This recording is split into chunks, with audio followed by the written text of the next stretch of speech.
Welcome back. In this lesson, we're going to learn how to create a template. Let's say I've got a few different versions of plates that I use pretty frequently. I've created a base part here. Let's click the Save icon.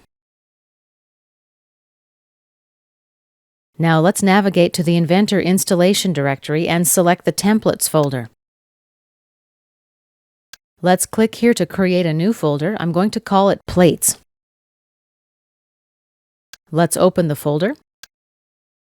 And let's name our document. We'll call it the size of the part. Let's say 3 by 2 by 0.5. And click Save.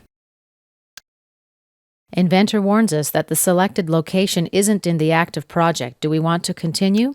Yes, let's continue. And now let's close this part. Let's click New. Now I've got a tab for my new folder, Plates. And here's my template. Let's select it and click OK to open it. And this concludes our lesson about creating a template.